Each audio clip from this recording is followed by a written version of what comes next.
The longship cleaved the churning North Sea, a mere sliver of oak and iron against an unforgiving expanse. Rain lashed, blurring the horizon into an indistinguishable gray.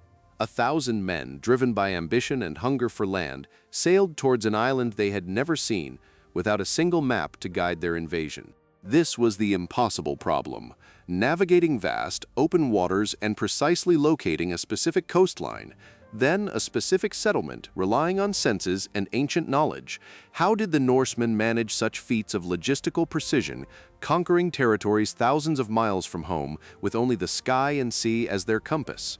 The heart of their conquering capability lay in the longship, not merely a vessel, but a sophisticated piece of engineering. Its shallow draft allowed it to penetrate deep inland via rivers, while its clinker-built hull, overlapping planks fastened with iron rivets, offered remarkable flexibility against harsh ocean waves.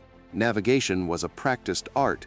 The Norsemen used the sun's arc across the sky, noting its position at different times of day. By day, they tracked the flight of seabirds, which often signaled proximity to land. Observing cloud formations could also indicate land masses or prevailing weather patterns. At night, the stars provided a celestial map. The North Star, though not always directly visible in northern latitudes, offered a general bearing. The crew learned to recognize constellations, using them as fixed points against the ship's movement, establishing a crude but effective directional sense. Currents and tides were meticulously observed, their subtle shifts communicating critical information about proximity to land or specific coastlines. The texture of the water, the way it moved against the hull, became a language spoken by the experienced helmsmen, guiding them through unseen channels. They also employed basic instruments: a sunstone or Icelandic spar, a crystal with unique optical properties, allowed them to determine the sun's position even on overcast days. A simple-sounding lead, dropped to the seabed, informed them of depth and bottom composition, a vital tool as they neared unfamiliar shores. Upon reaching the coastline, the longship's versatility shone. Its flat bottom allowed beach landings directly onto shores, bypassing the need for developed harbors. This tactical advantage meant surprise assaults could be launched virtually anywhere, giving the Norsemen an unpredictable edge over static defenses. The longship was more than just transport. It was a mobile base. It carried warriors, provisions, and the disassembled parts of larger war engines if needed. The ability to quickly disembark, fight, and re-embark provided a strategic fluidity unmatched by contemporary armies, who were tied to land logistics. The Viking conquering machine was not just technological, it was a human system of unparalleled adaptability. The Lidang, a system of naval levy, ensured a continuous supply of skilled warriors and oarsmen. Every free man was obligated to serve, fostering a culture of martial readiness from childhood. Leadership was often meritocratic. Jarls and kings led from the front, their authority earned through prowess in battle and astute strategy. Decisions regarding raids and campaigns were often debated at assemblies, things fostering a collective commitment to the expedition's goals. Once ashore, the Norsemen utilized their surroundings. They established temporary camps, often fortified with palisades, to secure their landing zones. These winter camps became strategic hubs for further incursions, allowing them to consolidate gains and plan the next phase of their conquest. Their combat tactics were brutal and effective. The Skaldborg shield wall was a formidable defensive formation, while axes and swords were wielded with devastating efficiency. They were master opportunists, exploiting weaknesses in enemy defenses and morale, often targeting monasteries for their wealth and lack of protection. Logistics relied on a combination of raiding and local requisition. Provisions were seized from conquered territories, minimizing the need for extensive supply lines from Scandinavia. This self-sufficiency allowed for sustained campaigns far from home, a critical factor in their ability to establish lasting footholds. The establishment of the Danelaw in England exemplified their long-term strategy. Instead of mere raiding, the Norsemen aimed for permanent settlement, transforming conquered lands into new homelands. This required not just military might, but also administrative acumen to govern and integrate new populations. They imposed their own laws, customs, and forms of land tenure, creating a distinct cultural and legal landscape within England.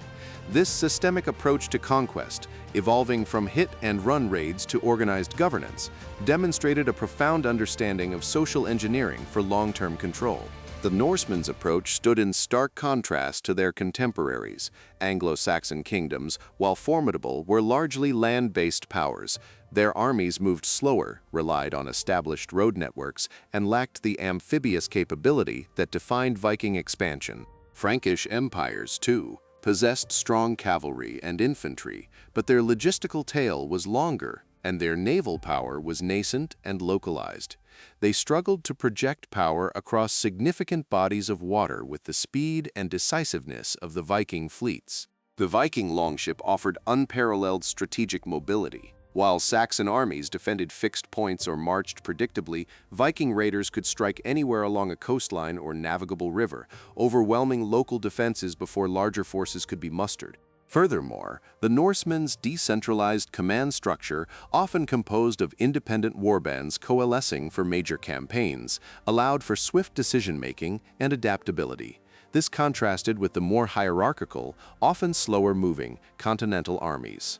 Their lack of reliance on formal maps was not a deficit, but a testament to an ingrained system of empirical navigation, cultural cohesion, and superior engineering. The practical logic of the Norsemen allowed them to envision and execute conquests that others considered impossible. However, this expansionist mechanical system, while initially devastatingly effective, could not endure indefinitely. The very success of Viking conquests sowed the seeds of their transformation, ultimately leading to the decline of the traditional Viking Age. One primary factor was the process of Christianization. As Norse settlers integrated into the lands they conquered, they were exposed to and eventually adopted Christianity. This conversion gradually softened the raiding ethos and fostered closer ties with existing European monarchies. The rise of centralized monarchies in Scandinavia also played a critical role. Kings like Harald Fairhair unified Norway, consolidating power and redirecting martial energies away from individual raiding and toward state-controlled expansion or internal governance. As these Norse kingdoms became more established, they adopted administrative structures similar to their continental counterparts. This led to a focus on stable trade routes and diplomatic relations, rather than opportunistic pillaging, altering the fundamental nature of their interactions abroad. The very success of the Danelaw in England led to greater resistance.